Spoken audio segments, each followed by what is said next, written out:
So I just want to talk really quick about what we try to do as a company. Here are a few points I'd like to talk about. Number one, we want to make a client's life easier. Number two, we're there to provide a service. Number three, we want to wow the client. Number four, amazing service from start to finish. So number one, make their lives easier. We're a window cleaning company. We do gutter cleaning. We've got a few other things we do, landscape lighting, Christmas lights. With window cleaning and gutter cleaning particularly, these are two things that people could do if they want. A lot of people do or they have done this themselves before. The reason they're calling us is, number one, time. A lot of people just don't have the time. A lot of people don't have time to mow their yard on the weekends. They're going to baseball games with their kids or going on vacations, or they just would rather not. They've done it their whole life up to this point, and they've decided they want to spend their time doing other things. Secondly, making their life easier. Even if they can clean windows, a lot of people just aren't very good at cleaning windows. So something that take us a couple hours might take them a day or sometimes even 2 days to do. And then in the end, the sun hits the windows and they see streaks and smudges and they get frustrated. Even with all the YouTube videos out there, you'll see as you're learning how to do this, there is a learning curve to things. So number one, we're here to make people's lives easier. Number two, provide a service for folks, obviously. But our goal is to be better than the other service companies. And it sounds, I don't know, it sounds cocky, I guess. But truth is, it's not that difficult to be better than other service companies. A lot of people, we get a lot of feedback from clients. I mean, from the first phone call, people will call and they'll say, gosh, thanks for calling me back, or thanks for answering your phone. I've called another company or two other companies and I haven't heard back. It's been 3 days. This happens with every service out there. Not only that, the people that show up, they might park an old rusty truck in their driveway on their concrete. That's, they get out of the truck, they've got Gatorade bottles falling out and their hair's a mess, and they never knock on the door and say hi, these types of things. These are just common things that happen in companies. A lot of times, it's not that they don't do a good job. They may do just as good a job doing the service that were there, the basics of it, as anybody else out there. But they can fail the client through a lot of just these initial impression and contact things.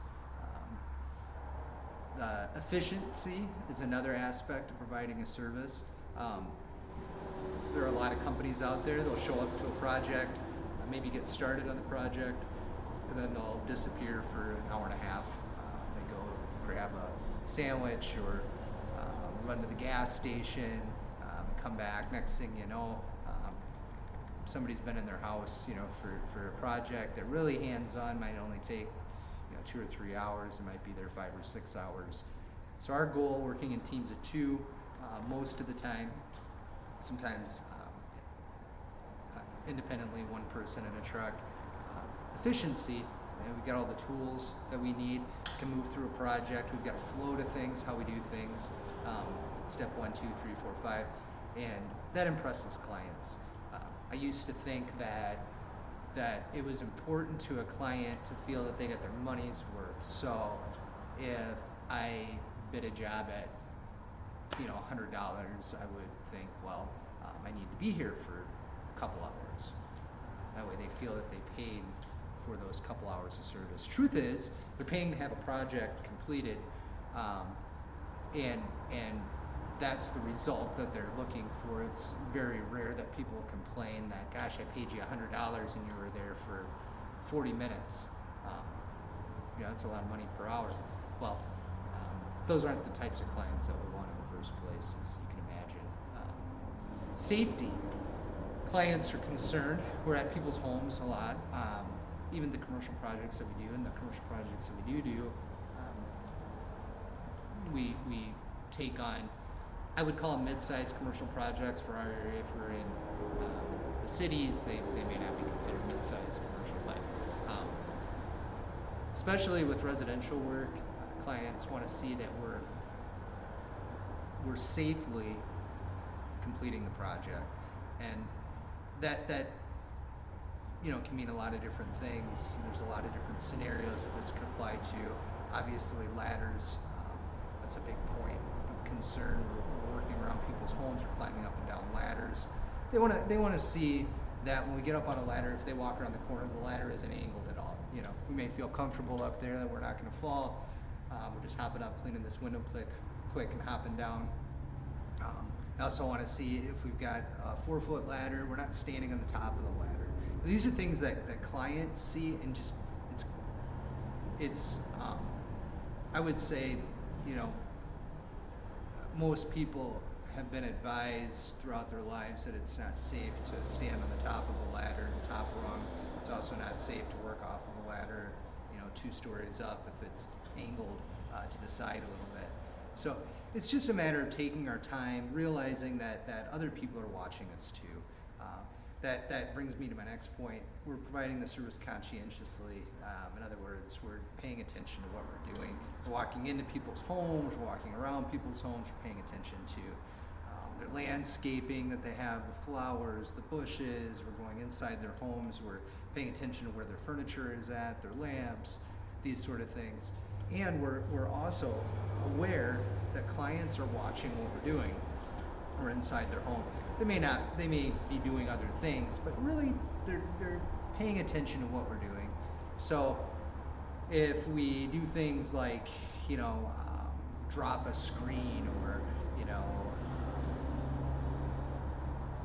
bump into something out in their yard, a landscape light that those little solar powered lights, they're barely in the ground as it is, and they're really easy to bump, and they break incredibly easy. These sort of things, a client could be inside their house and they may see that this happened.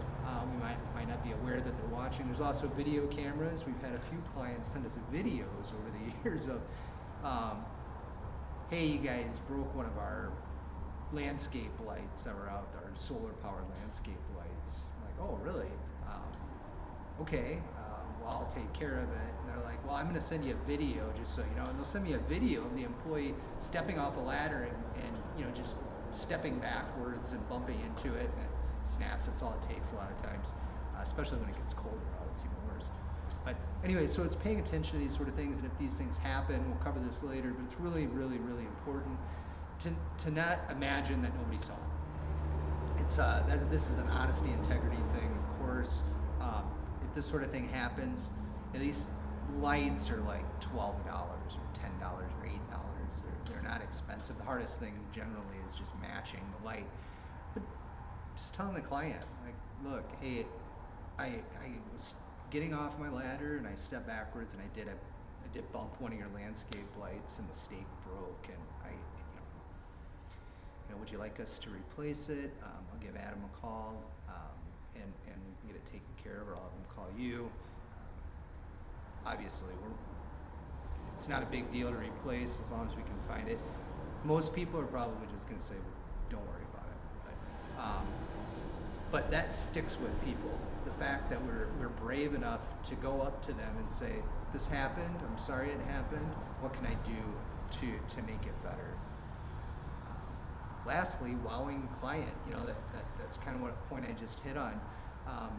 It almost catches people off guard when something happens, and we bring it to their attention. They don't have to argue with us. They don't have to bring it to our attention.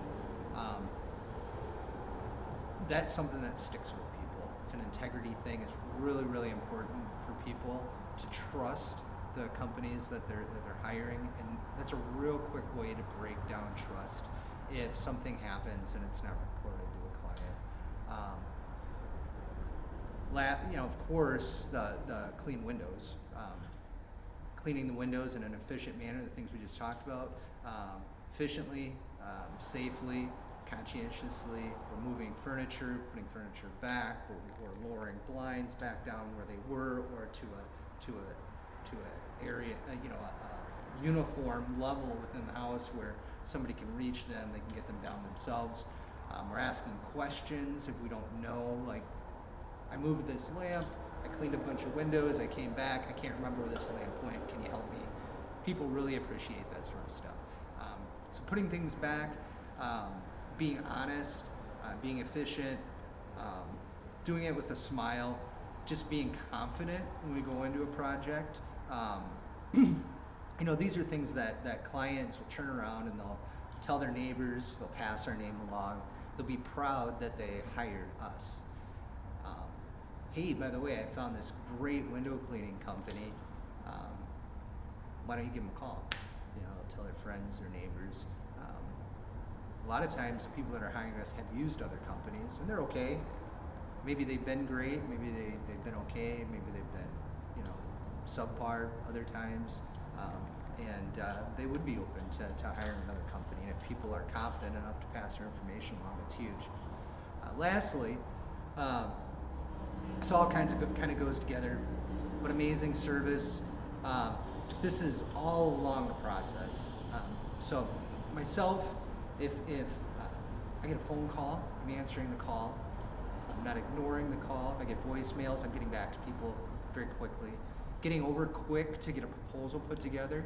These are things that we do on the back end before a technician arrives to do a job. Following up with them after we send the proposal, asking questions, just qualifying their needs, really important. A lot of companies don't take the time to even really ask people what they need. They'll say, oh, we need our gutters cleaned. We'll show up and clean the gutters and that's it. But what they wanted was the gravel taken out of the gutters, maybe they wanted the outside of the gutters cleaned. These sort of things are just communication things, and people don't oftentimes offer up that information. So we start that right from the beginning. Appointment arrival time. So when we schedule appointments, we send out appointment reminders 3 days prior to the project. That goes out at 10 a.m. 3 days prior, whether it's Saturday or whether it's Sunday. And in there, and you'll see on the app when you open it up, the projects that are assigned to you, the times that you're expected to be at projects. These are estimates by my part here on the management side. Project in the morning might take a little bit longer. Maybe somebody's really chatty and you just can't get away to get the job done. And it pushes us back a half an hour or even an hour. And then we're arriving late for projects. A lot of our clients, maybe they've got kids that they need to get off to school or daycare, or they have a nanny or a babysitter coming to watch the kids, and they just want to be there when we arrive so they can just get us started, and they have errands to run or appointments or meetings to get to, these sort of things. So it's important to understand that the people that we're providing a service to, they have lives, and they're allowing us into their home. So when we're expected to be there, it's really important that we arrive on time. A lot of companies out there, they'll joke, as they call the cable company, and they'll say, I'll be there sometime between 9 a.m. and 4 p.m., right? And they want us there when they get there. And you never know. And the guy just shows up when he shows up. There's no phone call, there's no update, there's nothing. If we're running late for appointments, it's really important to be advised. You can even call the client yourself through the app. Just click on their phone number and just give them a call and say, hey, Barb, this is Bob, and I'm running about 15 minutes behind. You'll be amazed at how much of a difference that makes with people. It's just showing people that we care about them. That's all. They don't care that we're 15 minutes late most of the time. Although letting them know, it shows that we value their time, we value their business, we value them as human beings. Along with that, goodbye. We've had issues in the past where employees do a project. This happens a lot with exterior window cleaning. will show up to a project, they pop out and say, hey, how's it going? Can I get you water or anything? No, we're great. Is there anything you need? No, we got everything we need. I appreciate it. We're just gonna get started here, get the windows clean on the second floor, first floor, and we'll be heading out. And we clean the windows, everything's going great, and then we disappear, and then the client calls and says, hey, your crew's gone. I was just gonna pop out and ask them to clean the window above the front door on the inside. I don't care what it costs, but they're gone. You know, and I call like, oh man, I'm already, you know, half an hour away. Well, all it took was just saying goodbye. Now this client, they may not care. They may call us back every time. Although they could care. It could be something that they just think, well, sure would have been nice for them to say goodbye. Could also be a situation where we're climbing up and down on ladders and they've got some anxiety about that. Maybe, you know, they had a friend or a family member who fell off a ladder themselves, or had a service provider at their property at some point that fell off a ladder, or it could just be that they worry about it. That's why they hot call somebody, you know, if they're themselves or their husband or whoever climbing up and down a ladder. And they want to know we're done so they can stop worrying.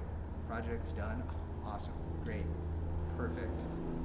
They can also take a walk around, look at their windows. So let us know if there's anything that you know, maybe there's a streak or something they see. You know, started on the back of the house at 9 a.m. and got to the front of the house, got finished up at 10:30 a.m. Well, the sun could move, there could be a streak or something. I don't, you know, as you learn, you probably get pretty good at, or you will get very good at not leaving streaks no matter what the situation. But anyways, it's always good to ask people how things look. That's the follow-up at the end. You know, hey, how does it look? We're all finished up. We're gonna head out. Would you like to pay now? I can email you the invoice. You can mail a check. You can hand me a check today. You can pay online via credit card. It's up to you, whatever's easier for you. And they'll tell you what they're gonna do. Say, great, thanks. Quick walk around. Make sure you got all your towels and everything. Get everything back in the truck. Ladders, 2-foot ladders are you know, every year somebody leaves a 2-foot ladder someplace. So picking those things up, getting back in the truck, and hitting the road. So anyways, making their lives easier, providing a service. We're there to wow the client and provide an amazing service experience from start to finish. So anyways, thanks.